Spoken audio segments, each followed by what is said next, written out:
I'm Emily. And I'm Gianna. And this is Booked Up Babes. Woo!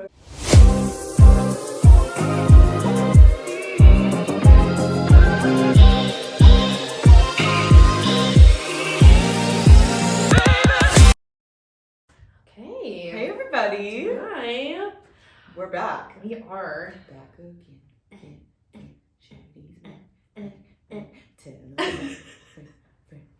Oh my god, I love that. Was great. You guys should tell your friends about this podcast. Yeah, please spread the word. That was actually me just saying. That was a commercial. What's the other podcast you like, rate, subscribe? Yeah, we're just gonna sing we're a start little bit of doing So that. Shady to you and hope that'll get us somewhere, you know? Oh my god. Okay, well, we're here to have a hell of a conversation. Oh yeah, we're gonna talk about Crescent City, House of Sky and Breath. Oh yeah, so Woo! lots to unpack there, baby. That's an 800 and some odd page doozy. And so much happens. So much happens. So much happens, and the way that it's left, we're just like, oh my god. So much happens, and then there's so much for us to think about what possibly could be happening. I mean, there's like so many variables that I can't even like people are guessing, but I'm like, there's just so many ways you can take it. I'm actually extremely overwhelmed by the theories that are all over the internet right now. Because I'm like, there's so many of them. I feel like there's no one that's been like the theory. I feel like everyone has just like thrown a bunch of stuff out there, and I'm like, I don't know. And I'm the type of person who will believe anything that somebody tells me. That's So why I believe Avril Lavigne is dead. Emily says we all get one conspiracy theory, and hers is that she thinks that Avril Lavigne is still alive. That she's dead, dude. She's not alive. Oh no, yeah, she's dead. Sorry. So Baxian. Oh god, what's the other angel's name? That he comes with. Pollux. Thank you. I was like, starts with a P. Terrible. Yeah. Terrible. He makes it very clear that he does not fucks with Pollux. So Pollux, he's like doing something, and like Baxian makes it very clear, like, I don't fuck with you. Yeah. And I was like, and he's like, no, like, and then he does like. The way he talks to Hunt and stuff like that is not of somebody who like doesn't. He's like clearly wants to befriend him in a way that seems very genuine. Yeah. And then when he shows up to the apartment to like cover for Hunt and like take care of Hunt in that moment, he doesn't repeat any of it to anybody. He doesn't like, and I was like, I think he's trying to prove that he's like there for them, and they're not seeing it yet. But I don't think he's all that bad. His offhanded comment to Bryce when he says about how he's glad that somebody killed Micah. Yes, that also tipped me off. They were like, what the fuck? And then obviously it comes out that he's glad that happened because he knows that he killed Danica. Yeah. And I don't know, like I will say that it was one of those moments where I was like, does this even make sense? Like, does this make sense? Yeah. And I decided to roll with it. Same thing with like Danica's father. Oh yeah, being a bloodhound. Yeah, and like being a part of the Triari. Yeah. And I was just like, how did you guys like? Sandra was not even like in the same. Like I'm so like I know that the story was like he came to town and yada yada yada. But I still like for a moment when like really big things happen in a book that I don't see coming. Sometimes I'm like, does this really even make sense? And I felt that way for the briefest moment when like Baxian was like, Danica's my mate, and I'm like, what? Yeah. And then it was explained, and I still kind of was like, what? And then when they talked about her dad, I was like, what? I know. But you want to know why it didn't feel real to me? Because we don't fucking know anything about Danica because Danica doesn't tell anyone anything. Literally, these stories should be renamed to Danica Keeps Secrets Part 1 and Danica Keeps Secrets Part 2. Yes. Oh my god. It's like when somebody renamed all the Harry Potter books to if they were oh my god, Hermione. Yes. Yeah. Because Bryce reaches a breaking point. She's like, I'm getting like real good and real all set. Yeah. With finding out all of this stuff about my best friend that I never knew. Because Maxine was like, she loved you more than anything. And Bryce is like, shut up. Like, I don't need to hear that. That doesn't make me feel any better. Yeah. Like, she's pissed. Because once again, and same thing throughout the whole book, I know that Danica was like waiting to tell Bryce things because she knew she was going to die, but she didn't think it was going to happen when it happened. And I'm like, and I get that, but like, yeah. You're kidding, right? I know. Like, what? If I was Bryce, I would be like going somehow into the afterlife and finding wherever. I know she was given big reveal of the book. You don't actually get to go to an eternal resting place. You get turned into second light. Oh, when I read that, I literally was like, ooh, this is turned into a horror film. So fucked. Like, what's that movie? Oh my god. It's like a horror movie and he goes to meet her family and he's like, it's a white family and he's black. And Get Out. Get Out. That movie fucked me up. The movie fucked me up. I don't watch like I don't thrillers. either. And I watched that one because I was like, oh, I hear it's a good one. And I watched it and I was like, what the fuck? I went to go see that in the theaters. It gave me that same feeling, that icky feeling. Yep. I was like, oh. Yeah, no, that was that. When they found that out, I was like, that's terrible. That's awful. Awful. And honestly, like, I mean, Bryce was like, I gave up my afterlife. No, you didn't, baby. No, you didn't. You gave a sacrifice that didn't matter. Yeah. So kind of worked out for you. I'm like, good on you, babe. Yeah, that was a big moment in this book. Yeah. And also followed one of my favorite. I love a good like combat sequence. And one of my favorites is when the Underking is like, I'm not letting you leave.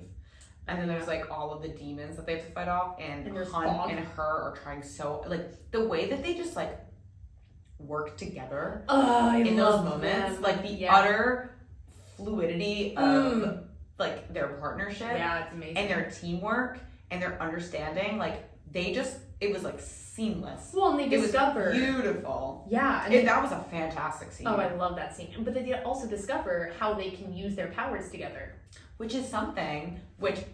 Unfortunately, Adis wasn't actually Adis, and it was that little motherfucker Regulus. Oh yeah. Who pretending to be Adis, but Regulus pretending to be Adis and Apollyon, the Prince of the Pit, are both. Even before then, Adis was like, "Have you figured out your powers yet?" Yeah, and how you guys can use them together. And Apollyon is just like to Hunt in his dreams. He's like, "Have you done anything with your powers yet?" Come on, guys. And like that's where they like figure out that they are essentially like Hunt powers her up. Yeah, he's like her battery. Yeah, it's so funny when it happens and she's just like, so what? I need my big strong male to like give me my power, and he's so cute. He's like, why can't it be romantic? I love him so much. And she's like, I'm an independent female, and he's like, okay, fine. Oh my god, this is why I love their relationship so much. I will say, so still love Bryce. Still one of like the best bitches of all time. And this I feel this way about some of Sarah's characters. Sometimes they do things that I'm like, maybe that wasn't the right choice. Oh, but sure. Like they get justified anyways. Like when Bryce decides not, she's like constantly telling Hunt, we're a team. Yeah. Then keeps him in the complete dark about Emil. Oh, that was fucked up. I didn't. And then like Hunt gets, rightfully so, like upset. He feels so upset about. He feels a little betrayed. Yeah. He feels like there's this loyalty that he's constantly giving that she doesn't give back to him. And they eventually apologize to each other, but like her first reaction, like she was kind of like really mean about it. Yeah, she's like, get over it. And he's the one who was apologized first. And I'm like, you can apologize for like maybe what you said, but you definitely don't need to apologize for being upset about the fact that you thought that you were a team. Like you 100%. Thought it was the two of you and she went and did this thing, and you can be upset about that. Well, yeah, because like there was no reason for her to hide that from him. Yeah. He's not a bad liar. If there's one person out of any of them that she always says, like, I can trust. Yeah. I can trust you undoubtedly no matter what. Like, you. It's fun. And then she goes against exactly that. And he's upset. You know what? I think, and I hate to say this because I love my girl Sarah, but I think it's a writing ploy to then have another shock when it doesn't logically make sense for her to hide that from Hunt. I think it's a tool for her to be like, whoop, drop that one out. Yeah. You know, like where it worked in the first book, it didn't work in the second book, in my opinion. She does it in her other books too. Like, it's a pretty big thing in like Throne of Glass when you read it. I think it makes sense earlier in a series when the couple doesn't know and trust each other enough yet. Yeah. But when you get to a point where they're calling each other mate, and then you're keeping this like giant secret that doesn't need to be kept. Mm-hmm.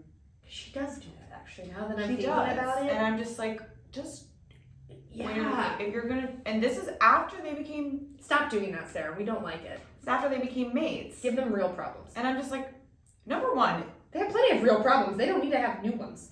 Well, I'm like, number one. Poor Hunt. Yeah. Who has already been, he was a slave. Yeah. He has been through hell and back. Like, literally. And Bryce is, like, multiple times at the book, like, he's like, I don't know if I can do this. Mm-hmm. And she's like, well, I'm not going to stand back. And, like, respect, love that for you. And he's like, okay, well, I'm not going to let you go into this alone, so I'm going to do it. And, like, I feel like Bryce is kind of always putting Hunt into these situations that aren't fair to him necessarily. Kind of, yeah. And, like, I don't love them any less. I still think that they're very perfect for each other. Mm-hmm. I just think that there was a lot of moments where I was just like, your heart is in the right place, but you're thinking very strongly about you and like the people that you're helping. But Hunt is having a real hard time with it. Well, yeah, and I feel like with shit like that, I'm like, I get that like she really can't skirt away from this duty because she is an important aspect of people's survival. Mm-hmm. But also, I think there could be a little more reflection, maybe, on like the fact that like you're dragging now this man who's desperately in love with you and connected to you in so many ways into something that like he's been through and been tortured for. Yeah. So like take a moment and like I don't know, like think about how much that is sacrifice for him and a lot for him. And yeah, she is, and it's not like she can be like, oh, you know, I'm just not gonna partake. Like that's not an option.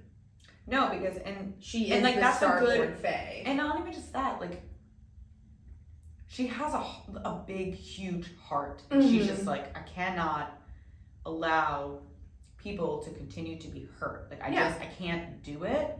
And I respect that so much. And that's about also her. Beautiful. But like at the end, when things are going to shit, she even says, I think this is my fault. And I read that sentence and I was like, oh, you know, shit, honey. You were the one that were like, we're going to the Asteria archives. And everyone was like, are you fucking crazy? Granted, it was a little bit of Rune too. Mm-hmm. But like in that moment, I was just like, because he wanted to see daylight. I'm like, baby girl, yeah, it is a little bit. Like, a little bit.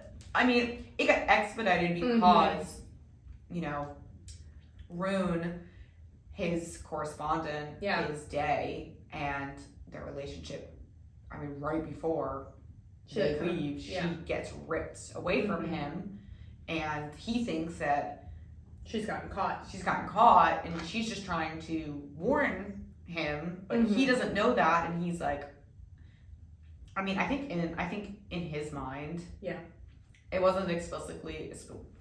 Oh my god, you got it explicitly. Tongue twister. It was. I went from like a whole week of using really vocab words, and now I can't even. I just had verbs. Well. Anyways, it wasn't like explicitly said or even. I don't even know if it was really even implied, but this is how I felt. Yeah.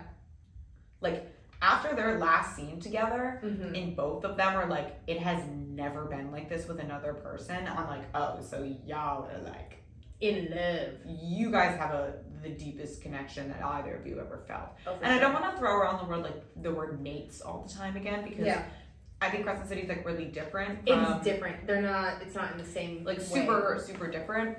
But I think that like Rune in his mind is like, no, like that's the love of my life. Yeah, like, that's the person that I'm supposed to be with in one way or another. So like in his mind, he's like, she's being taken. Yeah, I have to act on this immediately. For sure. Which is similar.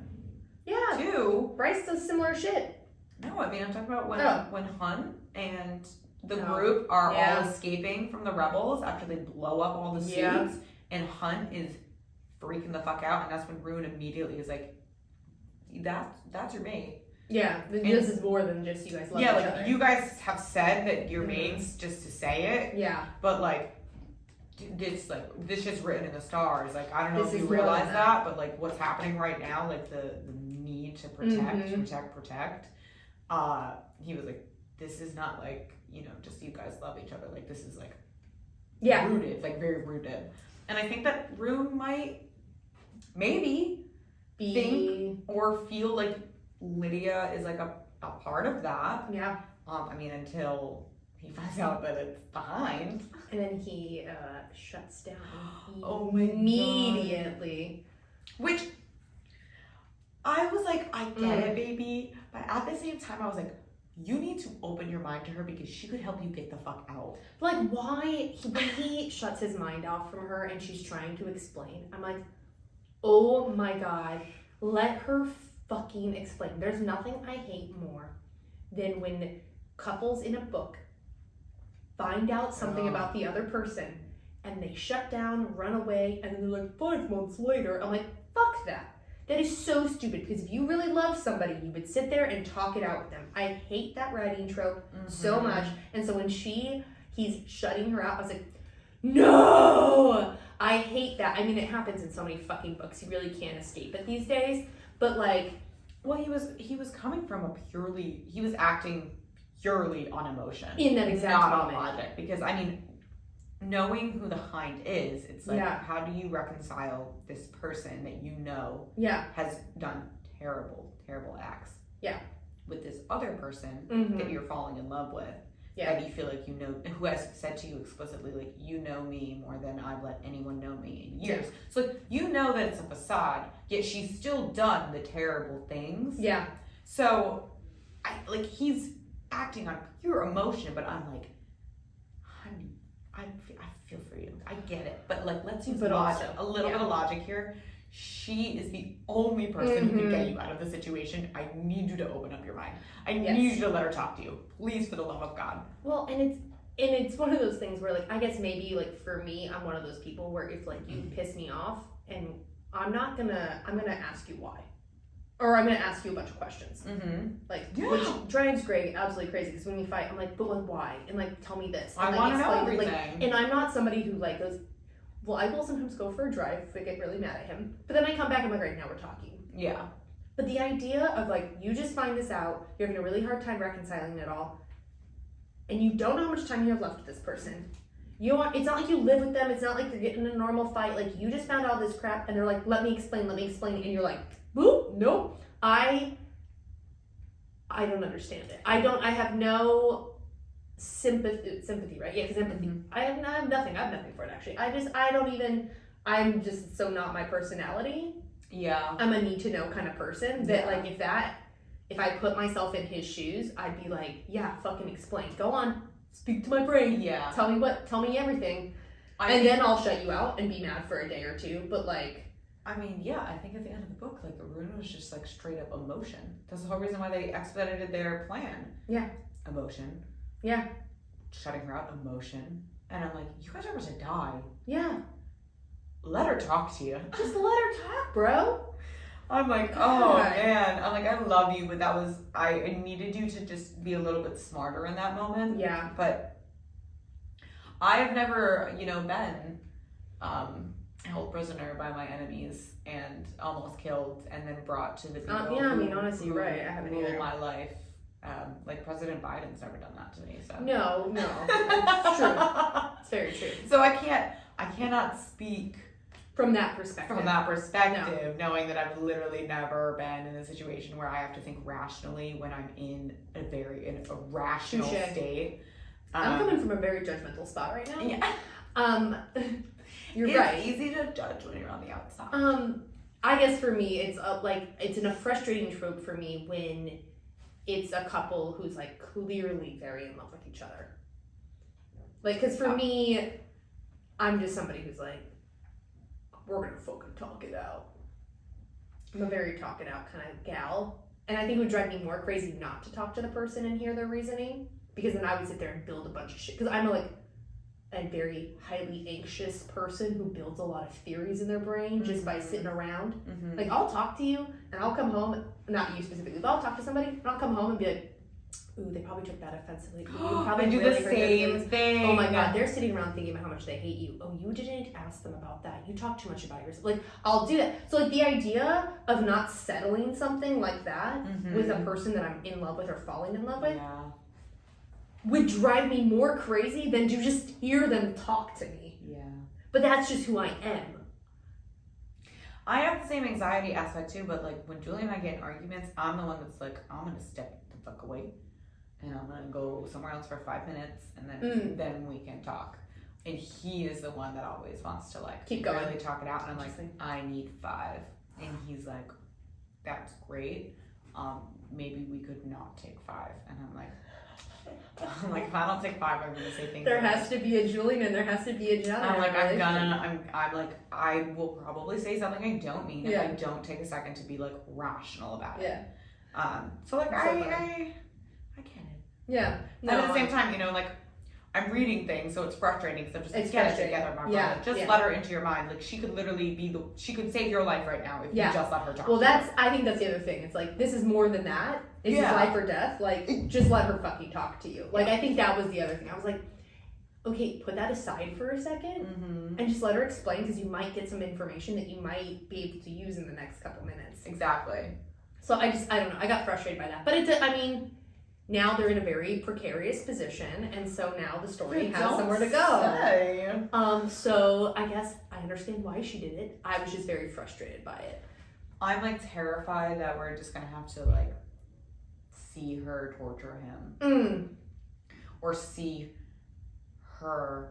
like Pollux torture him. Oh my god! Like I'm just thinking about Hunt and Rune and what's gonna be in store for them. Oh, they're gonna be in hell. And I'm terrified. I'm terrified. Like the last sentence of Hunt's chapter that says, "And then Hunt knew nothing at all." I'm like, what do you mean? What do you mean? What do you mean by that, Sarah? I'm so scared by that line. I read that line and I was like, no. Bryce and Hunt are just.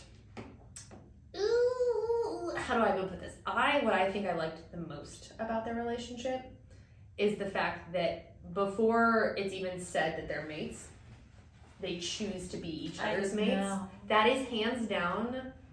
I might have texted you when I read it, but that was hands down my favorite scene in the entire book. Yes, you did, and we know that you love when there's like choice there. Yeah, but even beyond that, I loved the fact that they sat there and they were like, we're just gonna call each other mate. Because to me, that is what you are to me. And I just like loved that conversation so much. Yes. Because we always talk about how much we love a good romantic moment. Yes. That was my favorite. There's actually a moment that I'm looking for, like when they're talking about it. Because they're like, what should we call each other? And they're like, partner. And she's like, not sexy enough. Oh, yeah. And then he was like, lover, and she like made a comment, and he was like, you're a pain in my ass, and she goes, just yield, lover. Yeah. And I was like, that's just like, that moment was just like so them. I know.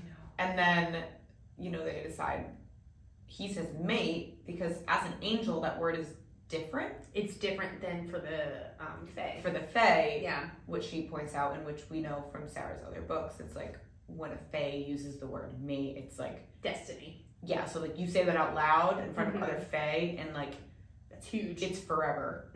And I remember her even being like, "Oh, did you hear what it said? Like forever." Yeah. And he's like, "What else do you think we're doing here?" Like, of course. Yeah. I love them so much. Like when they show up to the like party with Cormac, and then she like switches and introduces him. Oh, she's like, this is my mate. Me and my mate are very happy, and everybody's just like, what? She's so cool.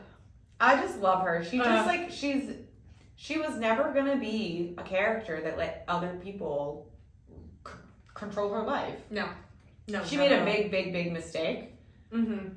By like using that title, like she definitely like she fucked up. She did.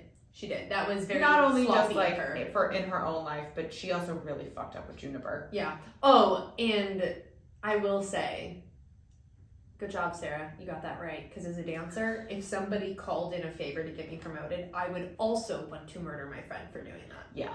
I would also cut my friend off for a while and be like, we're not good. I get that you came from a good place, but like, I'm here to earn things. Like, I was like, yeah. Plus, that's not Juniper's character. I don't know why she did that. Like, that's not, Juniper is very like humble and kind and like, well, they gave that person the role. Like, that's always how she is. And it's like, why did you think calling in this, like, well, the princess, you know, wants her promoted? That bullshit, like, no. That was a very sloppy, dumb move. And as a friend, as we've talked about, we don't like her friends all that much. But I was like, no, Juniper is right to be super pissed at you. Agreed. And like, I actually thoroughly loved the Bryce and Hypaxia storyline that was going on there. Like, one of my favorite scenes in the whole book is when they're all, because they usually congregate at like Bryce's place. But so for those of you who are listening who like are deep into this world, Madison Schofield, she is an artist on Instagram, and she just has the best fan art. And she has a very specific image of all of them when they're all at Rune's house. Yeah. And Declan is looking at the computer, and they're talking about breaking into the Asteri archives.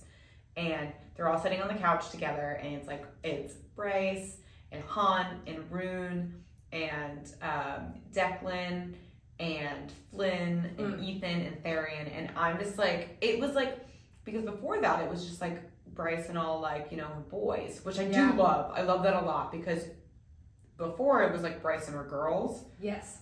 And now it's like Bryce and her boys. But I really, really liked like this introduction of another very strong female into her group. Yeah. Who she felt like she could like confide in a way that she can't really do with Juniper and Fury. It's a royal to a royal. It's it's like, they understand each other on a different level. And also like Hypaxia doesn't feel like she's a part of her own coven. Like she's like, they hate me. No, and she loves the Archangel. I know. I was like, oh, is this a storyline we're gonna do? Because I'm here Yeah, but then for she it. fucks over Hunt, and I don't like it. I know. I was like, wait a second, because you're connected to Hypaxia, and you fucked over Hunt. There's so much to unpack when there. Hunt is all good again, he's coming for you. I think it's pronounced like Celestina. Celestine. Yeah. One of those. We're gonna call her Celeste for short. I love that. Let's call her Celeste. No, that whole like when I found out that she was like betrayed him, I was like, girl, no, because Hypaxia I think is, I don't know, maybe Hypaxia sucks too. I don't know. I don't think she does. I don't think she does either. Don't. But out of when that situation happened, when Hunt and Bryce saw them, who was the one that was like immediately on the defense? Oh, it was Celeste. It was Celeste, and she was like ready to like. Yeah.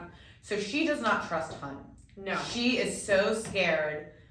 I think that she's so scared of what could happen if it gets out. Yeah, that she just is protecting herself. And in reality, it's like Hunt would literally never do that to her in a million years. But she doesn't know that, because she doesn't really know Hunt. She only like knows him a little bit.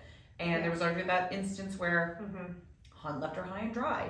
Yeah. And she felt abandoned. He did not give her enough to feel from him. Yeah. And I do give her that because, like, she's like a bee or a porcupine. Like, I'm going to sting you or, like, poke you before you poke me. Yes. Yeah. I mean, am I still very upset with you, Celeste? Yes. 100. Yeah. But sure. Can I understand, like, your reasoning for it? Yeah. Do I think it's right? No. But do I understand it? Of course. Yeah. So, yeah. Yeah, no, that is... I did love the fact, though, that was... who Hypaxia, because Hypaxia at some point says to Rune, like, oh, I'm in love with somebody else too. I know, it's so funny because and then I was like, is it Therian? I was like, kept thinking it was Therian. No. And then when the reveal happened, I was like, oh.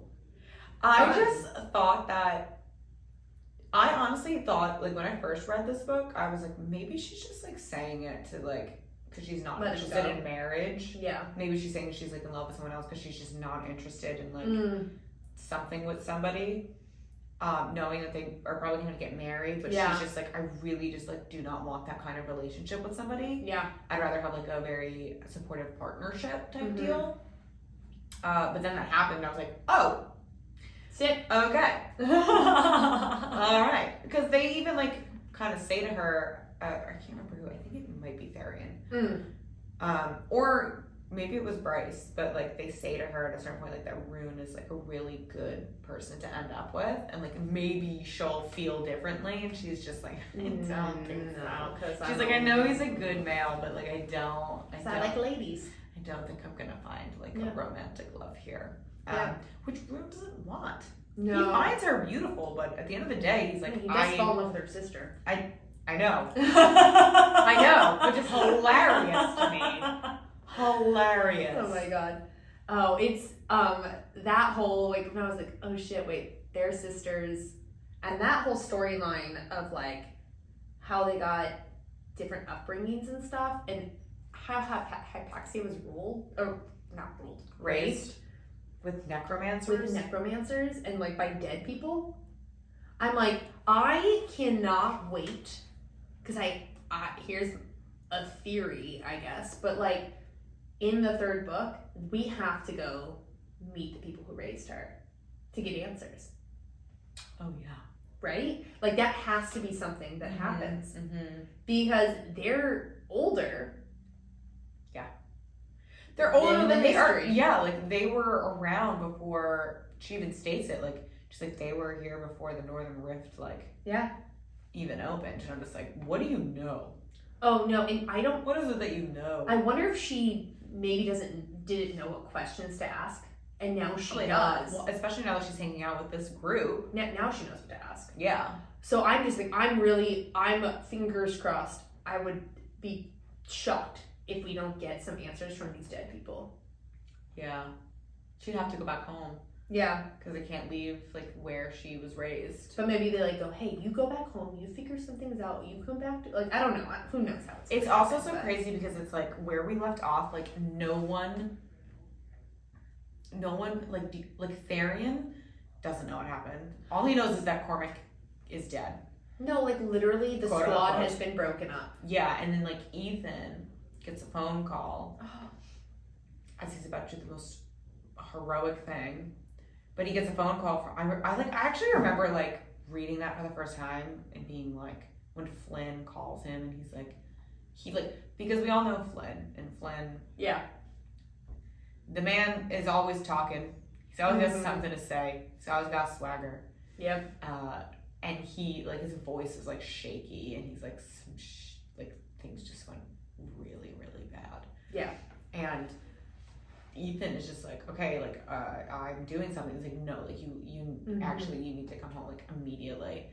So everybody is just, like, kind of scattered. And no one really knows, like, exactly what it is. The only people, I mean, I will say that, like, Flynn and Declan do know what happened because they're tapped into. They're tapped in. They know. Into the cameras, which leaves me to be like, are they still going to be tapped into the cameras when Hunt and Rune are in the dungeons? Oh my god. Are they going to watch their friends. two friends get tortured? Oh my god. And then on top of it, sad. Baxian, I remember reading this and being like, oh my god, Baxian was like freaking out when they started putting the tattoos back on. The tattoos back on Hunt, and Baxian knew that he was next. Because it's like, your life is not your own anymore. No, you can't control what you do. Nope. You have to do whatever you're told. Well, and that's why, I mean, the Hind doesn't have a tattoo, right? No. But in the same breath, sorry, this is a real throwback to the Rune and Hind and Lydia thing, but like, she has to look like she's playing a part. Yeah. You can't give her any grace. Because when she finds out that Sophie died, she goes, I threw the pebble down there with her. She was supposed to survive. And she looks freaked out. Yeah. I think that in that moment, the shock.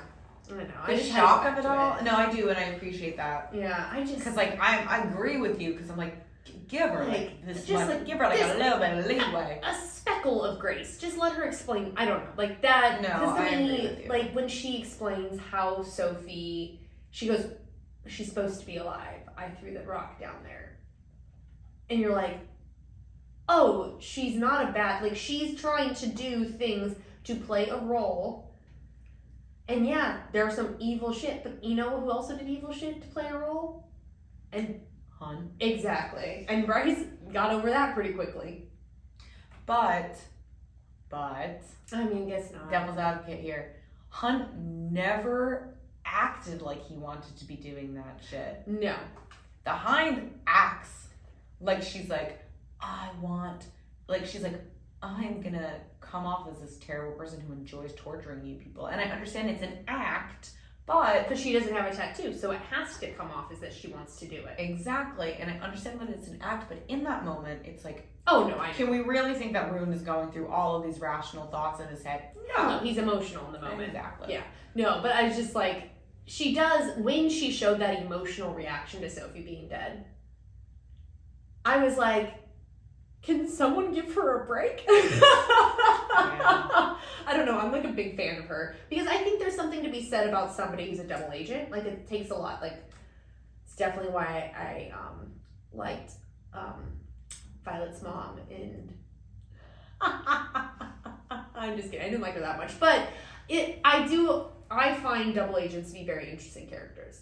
Well, yeah, Because they do have to do evil shit in order to keep their role. Like, that's why I like a good Snape. Like, double agents to me are very interesting. Yeah. Like, yeah. I mean, I love Lydia. Yeah, I love Lydia. I love Rune. I love the potential of what they could be. I loved the progression of their relationship. Oh, I loved every single thing about them. Mm-hmm. And even when she went to the bar when Rune and Ethan were there. Oh yeah. I still was like, you're cool. You're really cool. She is really cool. I'm just you suck. At the moment, I was like, you're a really, really bad person, but you're really cool. But you're also really cool. Yeah. And then we get all this, and I'm just like, oh my god, this poor woman. Yeah. Was been a double agent for years. Her life on the line for years. Mm-hmm. And now she's gonna probably have to either herself or watch Rune be tortured. I know. My heart's gonna fucking break. Yeah. Oh my god. Yeah. I loved. My sweet baby angels. I know. I just loved this I think that I actually I love Hunt and Bryce. Yeah. There's something you like about Rune and Lydia more. There's something about them that I'm just really attached to. Well, they fell in love with each other's souls before they fell in love. They did. There was physical, but they couldn't really make each other out at any point fully. When Rune says to her, "You're so beautiful," and she goes, "You can't see my face," and he's like, "I don't need to," and I'm just like, "Oh my god, yeah. I love you guys." So yeah, much. that's why. How I love. Well, I also love them so much. Whereas I like the choice. Yeah. In both their relationships. Actually, both those relationships have a lot of choice in them too. And I really like that about this series so far. Bryce and Hunt still chose each other. Yeah. No matter, even before that, whole thing happens, they still chose each other. There's a lot of arranged marriage in this book with a lot of choice outside of their arranged marriage that I'm really, really enjoying. Because Cormac is also in love with Sophie and she's dead. Yeah. Cormac was a really interesting character. He was a very interesting character. I liked his character too. I don't think that I ever really disliked him. No. If I'm being honest. No, I actually was like, when he first came on the scene, I was like, is he gonna be a temptation for Bryce? And then I was like, very quickly was like, no, okay, that's probably for the best. But like, I was like, he could be. Well, because the moment early on in the book when he talks about what the Oracle told him about how they're meant to be or whatever, or like something. their partnership, yes, or their like courtship or whatever, would be what would bring their people together. And at the end, he says, I think to Bryce or to Rune, I think he says it to Rune, about how he doesn't necessarily think that it was means like their marriage, like he meant like them coming together and like fighting for this together. Because both Cormac and Rune are like, Bryce is a queen. Yeah. Both of them are like, she's gonna lead our people. Yeah. And I think like that's what Cormac realizes. He's like, I don't think it was meant in like a marriage sense. I think it was meant like I was meant to create this partnership with Bryce. Yep. Like quote unquote, I guess like for the rebels, but like not really. Yeah. But like where we do like greater good and we become one people. Yeah. So yeah. And I really just appreciated like how much he brought to the table, and he also was a major reason why Bryce started to learn how to control parts of her power. Oh, he's incredible. He's this incredible teacher. He helps that. I love, this is a weird sentence, but I love how he goes out. Yeah. Like his like little suicide like situation. Well, it's not suicide, but like where he's like, I'm just gonna fucking make sure I'm protecting my friends. Like so beautiful. I still stand by like no body, no crime. I mean, I kind of love that. If I don't see a body, it goes for books too. I say this about TV shows and movies. If I don't see a body, yeah, I'm not crossing that off my list. And granted, like I know, because they even say Pippa's dead, and I'm like, I don't know about that. Well, and I think that's a really fair point because I don't know, I kind of want Pippa to be dead, so I'm cool with it. I don't want her to be alive either, but I'm like, that easy? It's that easy? I want it to be. But you're right, because his death is slightly off screen. It is. And so he was such an important, integral character to this book that it's weird to put his death off screen. I mean, I think... But also maybe him and Sophie's storyline is over for... Maybe they played the role of book 2. And, like, they'll be mentioned in book 3, but they're not story character. Like, they're not... Their story, their arc is done. I don't know either. I have no idea. That's me just bullshitting. I do think that Cormac was very important to the plot of this book. He was integral. He started the storyline. Yeah, like he was extremely important. He was the catalyst to everything that happened, for sure. Exactly. Yeah. So, I mean, it's only time will tell because we'll find out soon, but... I mean, granted, Regulus, whatever, how do you pronounce it? We're gonna call him that dude. We're just gonna call him Reggie. Reg. We do like the name Reggie. Yeah, we're just gonna call him Reggie. One of the Asteri. He kind of orchestrated every single one of their things, though. So it's like, what actually happened because it was supposed to, and what happened because he orchestrated it? I know. Because Cormac was allowed into her apartment building because he left the wards open. I know. But we thought it was Ada, so we're like, oh, this was meant to happen. But at the same time, but Reggie, blah, blah, blah. Yeah, Reggie's over here like, nah, I did that. Yeah, but like, let's have a moment for how we already mentioned the Asteri a little bit, but like, fuck, like these hungry little bitches are sitting up in their world, just eating everyone's souls so that they can live longer and like literally destroying worlds. And Sarah, hats off. Tipping my cap. I love the fact that Hell's the good guys. Hell yeah. I think it's a really fun. No pun intended. Yeah. Heavens, yeah. But I love the fact that like most of the angels ain't shit, and Hell protected themselves from the crazy. Exactly. They kicked them out. Yeah. I think because of like the world we live in real life, where like those are very like set standards, heaven, hell, they play these roles, to change that up and to make hell more of the like, no, they were protecting people's lives, they were protecting their world, and heaven being more of the play, or like the angels being more of the evil people. To me, it was a fun plot twist. It was very interesting, and I think it's gonna be very interesting. Well, so it's kind of crazy because I'm trying to find it. I mean, and hell's not completely perfect. I'm not saying they're like good guys, but they were fighting to be against the Asteri. Yes. In the Asteri, hands down, are like what they all think of as they're like almost like gods. Well, are the most evil of everybody. Do you remember in Danica's research, do you remember what she says about them being like stars? Because they're stars. Yeah. But she like, I'm trying to find it. I highlighted this shit. She has so many highlights she can't figure out her highlights. But she like specifically states, she was like, okay, but for them to exist on our planet, then they must be fallen stars. Why are they fallen stars? I remember Danica said that, and I was just like, yeah, what does that mean? Yeah.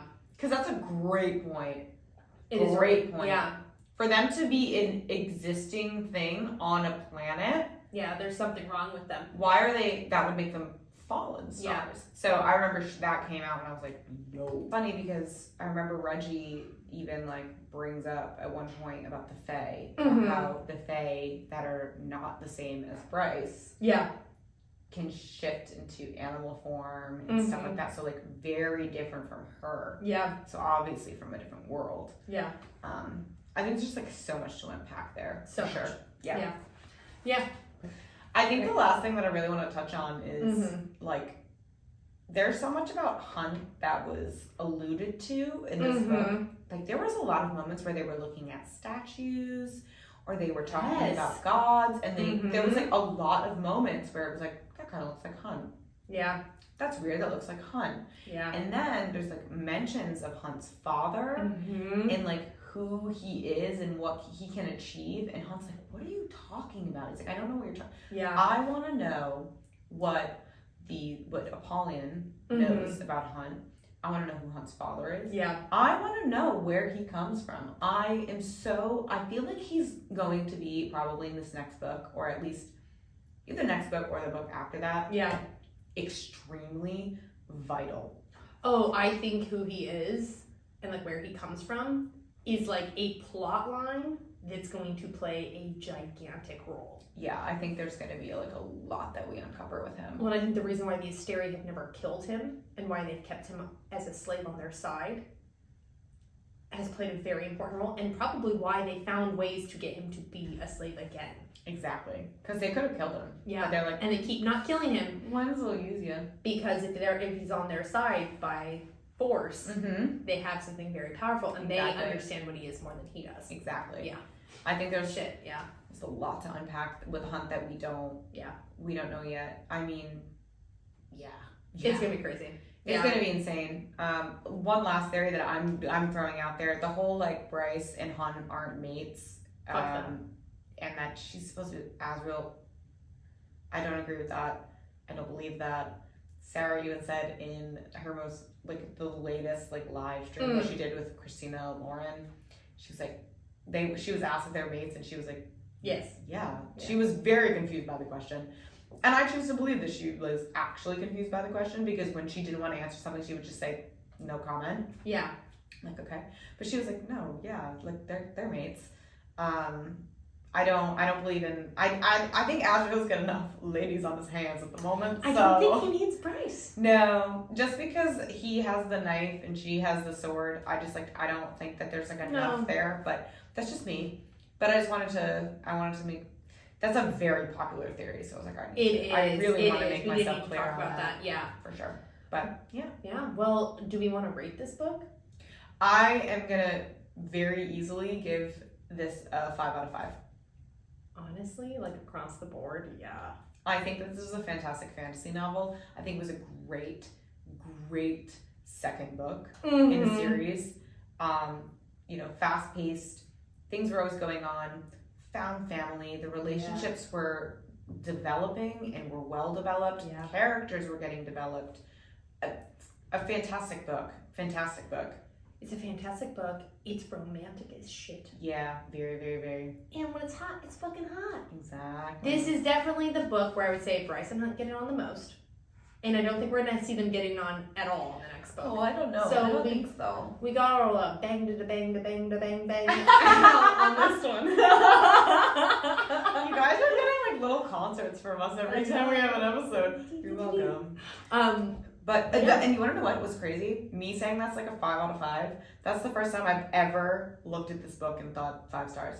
And I don't give those out. No, you don't. And I actually think that this is a 5-star book. A 5-star fantasy. I'm really shocked that you said that. Very good book. But it is.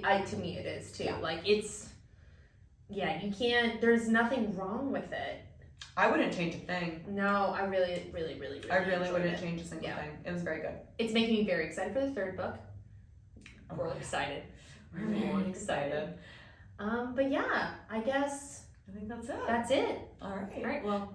Bye. All